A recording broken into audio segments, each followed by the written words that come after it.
Part 1. You will hear a conversation between a man and a woman as the woman buys a new bus pass. First, you have some time to look at questions 1 to 5.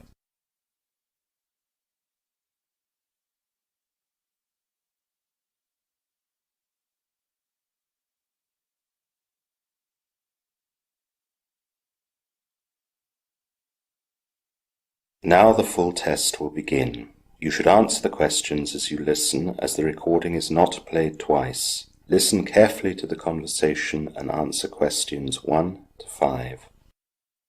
Good morning, madam. How can I help you? Hi there. My name's Louise. I need to get a new bus pass. Do you know which zones you'll need it for? Yes. Zones 1, 2 and 3. That's fine. Now, have you had a bus pass before? Yes, I've had one for the last 6 months and it expired today. That's good. I won't need to take your details then. I'll need to confirm some information though. That's fine. Can you let me know your postcode? It's NW13 4SG. And can you let me know the number of the house at that postcode? It's number 13. I've got your records here. It says that we should contact you on your mobile phone. Is that still right? I'd like to change that actually to email. I've not changed it, so you should have my current address. Let's see. Is it louiseK@uknet.com? That's right. Okay, I've made a note of that. I won't get extra spam, will I? No, don't worry. Our data policy specifies that we can't pass on your information to anyone or contact you without good reason. Good. Thank you. Now, on your old bus pass, there was no photo. The new one will be a photo card. Do you have a photo with you? No, I don't. I didn't know that I would need it. That's okay. We put the requirement on the website, but of course most people don't see it. I can take it here if you like. Just look at this screen. Like this? That's right. Now keep still. Okay, that's done. By the way, is the price still £100? I'm afraid not. The price went up by 5%. It's still pretty good value though. Yes, that's fine. So, here's your new pass and here's a new holder. I saw that your old one had got a bit worn. Yes, it had. Thanks very much. The old one had gotten a bit beaten up, being at the bottom of my bag all the time. One more thing, I noticed there was no signature on the back of your old bus pass. It isn't valid without it, so you'd better do that now to your new one. Oh, I didn't know that either. I'll do it now. There you are. Before the conversation continues, you have some time to look at questions 6 to 10.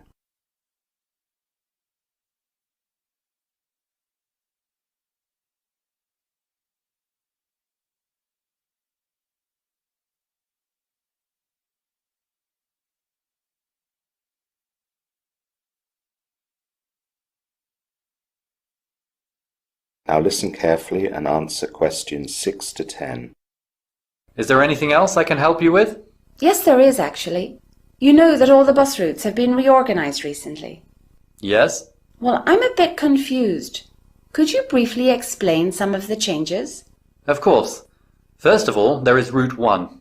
That's the one that goes in the direction of the town hospital when it goes north and the university when it goes south. There are 2 bus stops where you can get on this.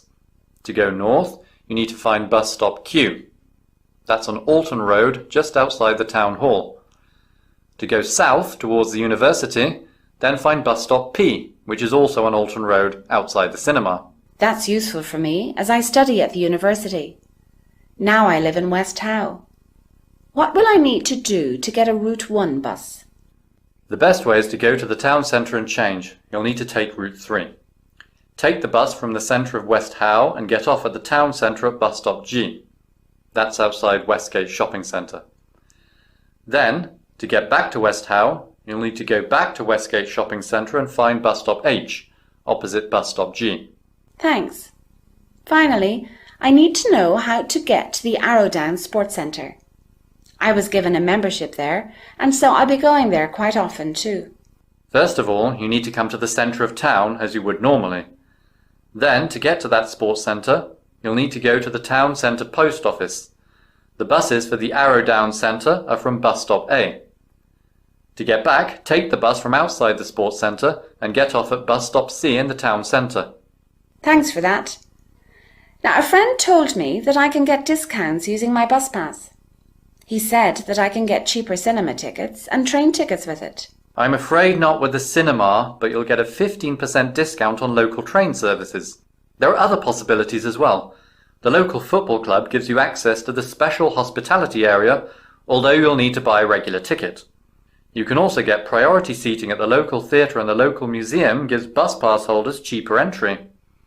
Some of these things are restricted by availability, of course. Well, that's a bonus. That is the end of Part 1. You now have half a minute to check your answers to Part 1.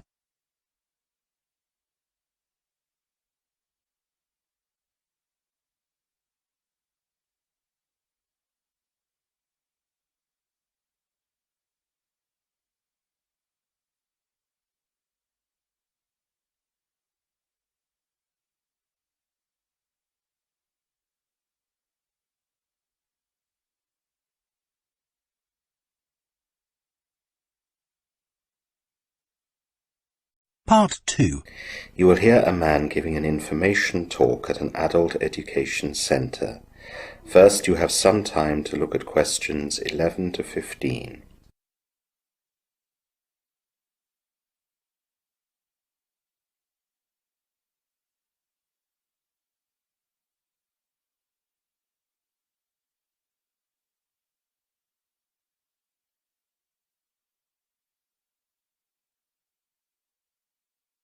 Now listen carefully to the information talk and answer questions 11 to 15. Good evening everyone, and thanks for coming to this information evening at the Adult Education Centre. My name is Mike, and I'll be speaking to you for a short while before you can go and explore the various departments that we have here. The centre was founded 50 years ago by the Town Council in order to help people who had failed to get a proper education when they were children. The idea today is a little different. We can give people the chance to study what they missed at school, for whatever reason, but we can also just give them training in everyday skills, or just allow them to extend themselves. The teachers in the centre are fully qualified, and their teaching is appraised every 6 months by inspectors from the Ministry of Education. Our teachers have the latest teaching aids and accessories, from interactive whiteboards to computer labs with the most up-to-date technology. All our teachers undergo special training, and all their lessons can be found online at what we call the interactive classroom, which is accessible by all registered students. All notes, videos and worksheets can be found there, so if you miss a lesson, you can catch up on your computer at home. As well as just finding the resources, you can be in direct contact with your teacher. Naturally, he or she cannot be online all day, but every teacher has 2 online tutorial sessions of 3 hours each, when they are available to chat. They can, of course, be in demand, so they are limited to 4 students at any one time, and students can only interact with their teacher for a maximum of 10 minutes. If the teacher is free, though, students may continue to chat for longer. Naturally, we also have a normal website. This has details of all our courses, teachers, fees and timetables. All courses can be booked and paid for online, although you'll need, of course, to supply credit card or bank account details. If you don't want to book online, you'll need to come to our main centre on Langdon Street between the hours of 10 AM and 2 PM, which are the hours that our administration section is open to the general public. You now have some time to look at questions 16 to 20.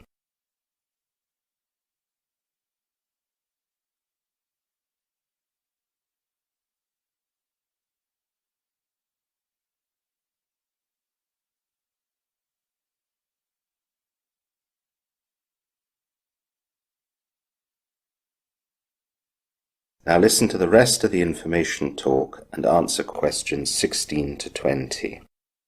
Now, let me tell you a little about the courses that we have on offer.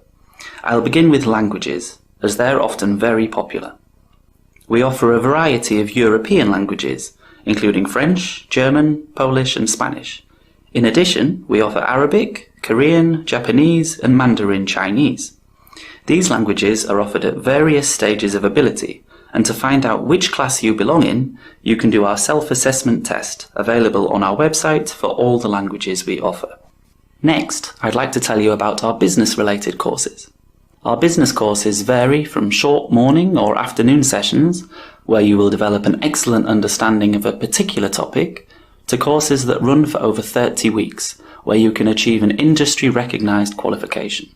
From learning how to use essential computer software to bookkeeping or search engine optimization and website development, we have the business courses to help you achieve your goals. These courses are always the most popular, so if you're interested, make sure you make your booking fast. We only take 10 people per course, and these places go quickly. One of our most popular course areas is photography and computers for photography. Our range of courses on these subjects can help you learn to get the most out of your camera. From basic to advanced, our courses will allow you to build up your knowledge and learn new ways to use your equipment. Another favourite are our cooking courses. We offer speciality courses, but a favourite is our Introduction to Cooking. This course is ideal for those new to cooking, or for anyone wishing to create achievable and inspiring dishes. Learn a variety of essential cooking techniques to help you create simple, everyday dishes, or some more elaborate things to impress your guests. You will also learn to make the best use of store-cupboard ingredients, and how to take delicious shortcuts to make cooking quick and enjoyable every day. I'll finish with telling you about our creative writing course. It looks at practical ways to get started, whilst promoting greater writing confidence. The focus of this course is placed on practical exercises, supported by discussion and examples, and builds upon the strengths of each writer. It will give you an insight into the creative process and encourage you to achieve your writing goals. Our creative writing course provides an opportunity for all aspiring writers to develop the skills for writing fiction. We have lots more courses, and I urge you to check our website, as we don't have enough time to introduce everything that we have on offer. That is the end of Part 2. You now have half a minute to check your answers to Part 2.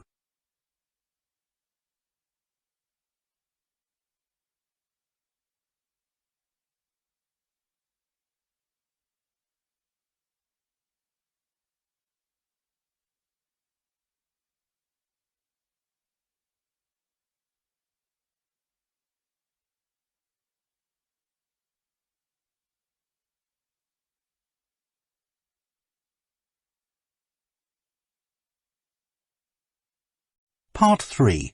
You will hear 4 students discussing a survey that they will conduct. First, you have some time to look at questions 21 to 26.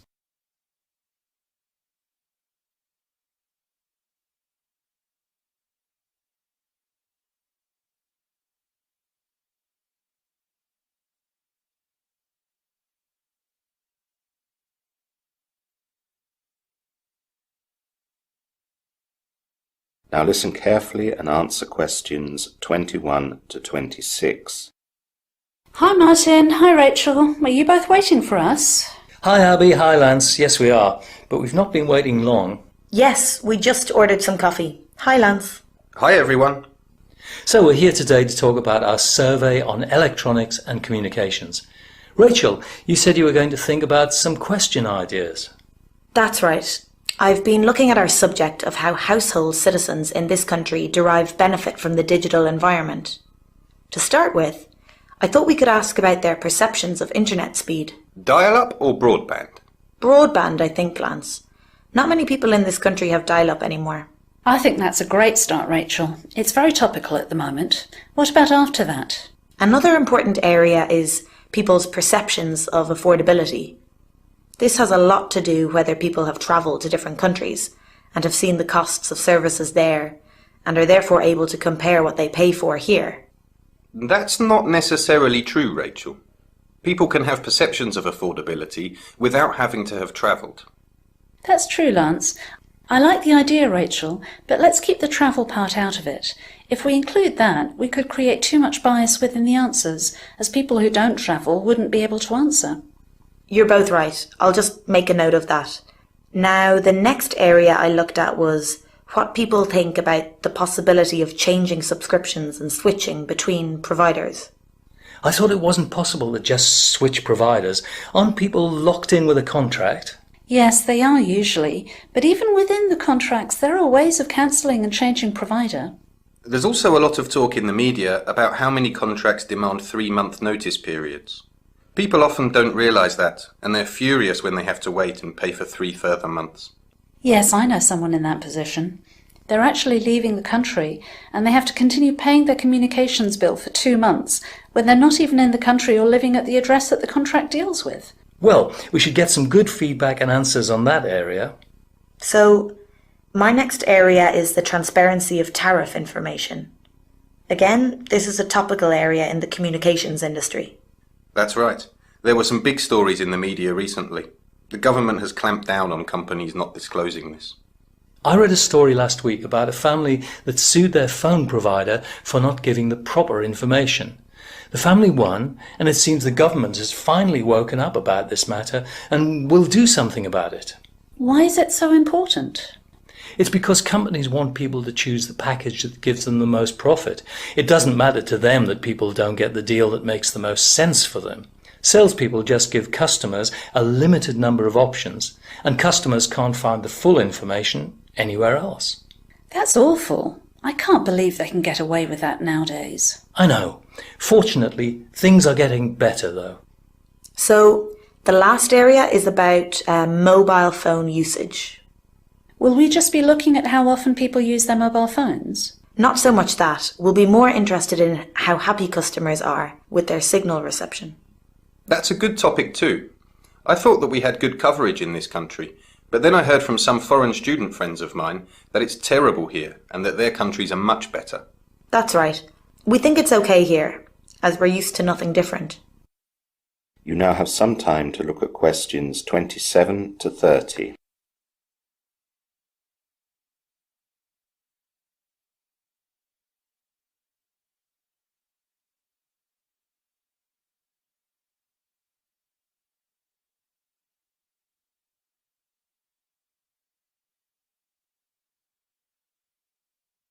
Now listen to the rest of the discussion and answer questions 27 to 30.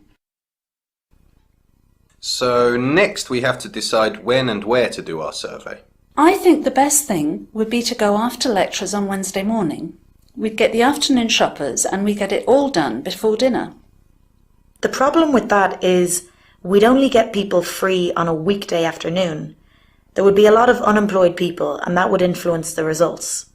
On a Saturday afternoon, we'd get a lot more people and a better cross-section of society. I don't really want to lose my Saturday, though. Nor do I. I want to go to the football. Can't we do Friday afternoon? There'll be lots of people around off work early then. Well, that would be better than Wednesday, but I think Rachel's right. Nobody wants to work at weekends. But if we want to do a good job with this survey, then we should make some sacrifices. OK. Yes, I suppose the football can wait. Now, are we sure that the town centre is the best place to conduct our survey? What do you think, Rachel? Well, it's the place where we'd find the most people. Also, we'd probably find the best cross-section of society there. The trouble as I see it is that some people won't want to be stopped to answer our questions. You know what it's like. That's true. But that will be the same wherever we go. The other places where we'd find lots of people could be worse. In train and bus stations, people would be busy. I think Rachel's idea about the town centre is best. What about in the central shopping mall? Again, maybe there would be too many of a certain type of people. OK, I'm fine with Rachel's idea. Me too, I'm happy. Finally, we need to analyse the information as fast as possible. Why don't you all come round to my place the next day and we can collate everything and do some statistical analysis? Can you make that, Lance? I can't after 3 o'clock. I have to be with my family then. I could come before that or in the evening. How about you, Rachel? That should be no problem for me, as I'm free all day. So just let me know when. What about you, Martin? It might be a problem for me, I'm afraid. I can come, but not in the evening. I've got tickets to the cinema. Let's meet at midday then. We should be able to get everything done in a couple of hours so Lance can get away. That is the end of part 3. You now have half a minute to check your answers to part 3.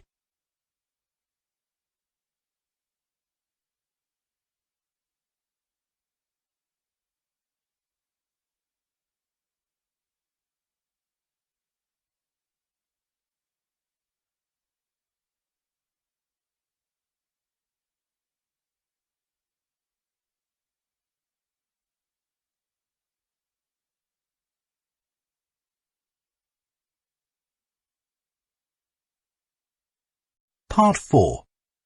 You will hear a lecture on geothermal energy. First, you have some time to look at questions 31 to 40.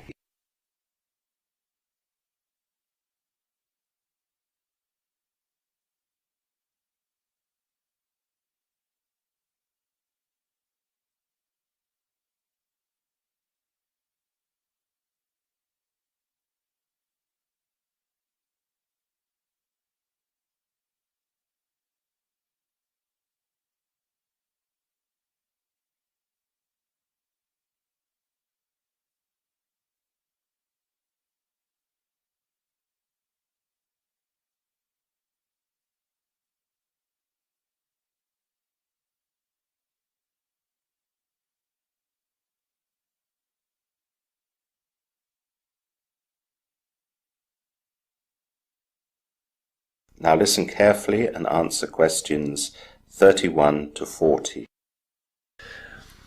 Hello everyone, and welcome to this lecture on renewable energy resources. Today we're going to look at geothermal energy, and we'll look at the country of Iceland to see how this energy type has been exploited there. Geothermal energy is the heat from the earth. It's clean and sustainable. Resources of geothermal energy range from the shallow ground to hot water and hot rock found a few miles beneath the Earth's surface, and down even deeper to the layer of extremely high temperature magma. This layer of magma continually produces heat, mostly from the decay of naturally radioactive materials, such as uranium and potassium. The amount of heat within 10,000 meters of Earth's surface contains 50,000 times more energy than all the oil and natural gas resources in the world. Iceland is a pioneer in the use of geothermal energy for space heating. Generating electricity with geothermal energy has also increased significantly in recent years. Geothermal power facilities currently generate 25% of the country's total electricity output. Last year, roughly 84% of primary energy use in Iceland came from indigenous renewable resources, of which 66% was geothermal. During the course of the 20th century, Iceland went from what was one of Europe's lowest income countries, dependent upon peat and imported coal for its energy, to a country with a premier standard of living, where most energy is derived from renewable resources. The cheap source of energy created this change. Iceland is a young country geologically. It lies astride one of the Earth's major fault lines, the Mid-Atlantic Ridge. This is the boundary between the North American and Eurasian tectonic plates. The two plates are moving apart at a rate of about 2 centimeters per year. Iceland is an anomalous part of the ridge where deep mantle material wells up and creates a hotspot of unusually great volcanic productivity. This makes Iceland one of the few places on Earth where one can see an active spreading ridge above sea level. As a result of its location, Iceland is one of the most geologically active places on Earth, resulting in a large number of volcanoes and hot springs. Earthquakes are also frequent, but rarely cause serious damage. More than 200 volcanoes are located within the active volcanic zone, stretching through the country from the southwest to the northeast, and at least 30 of them have erupted since the country was settled. A lot of Iceland's geothermal energy comes from hot water or steam, and these are found in two types of water temperature systems: high temperature fields and low temperature fields. High temperature fields are located within the active volcanic zones or marginal to them. They are mostly on high ground, and the rocks are geologically very young and permeable. As a result of the topography and high bedrock permeability, the groundwater table in the high temperature areas is generally deep, and surface manifestations are largely steam vents.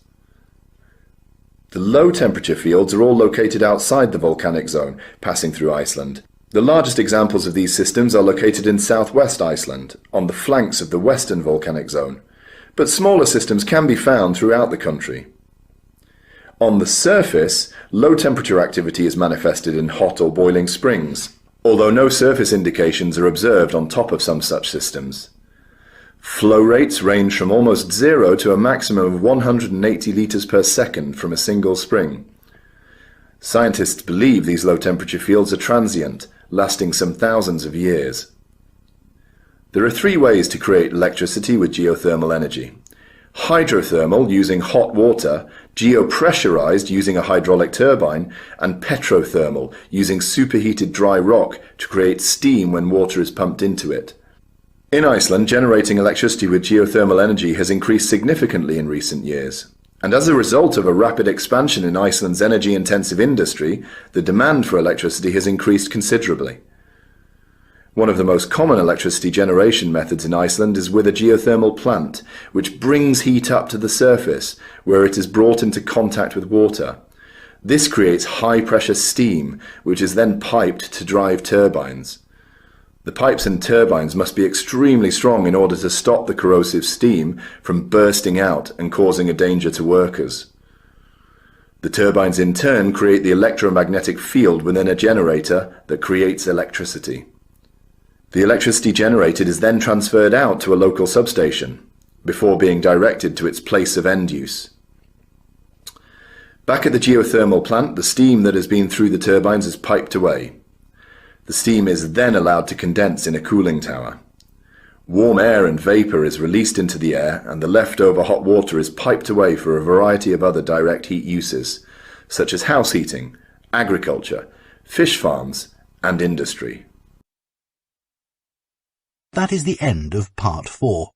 You now have half a minute to check your answers.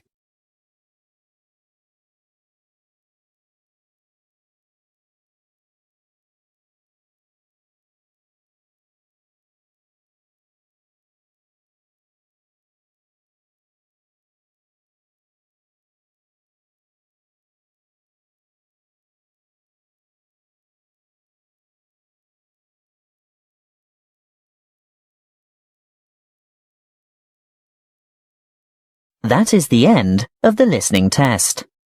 You now have 10 minutes to transfer your answers to the listening answer sheet.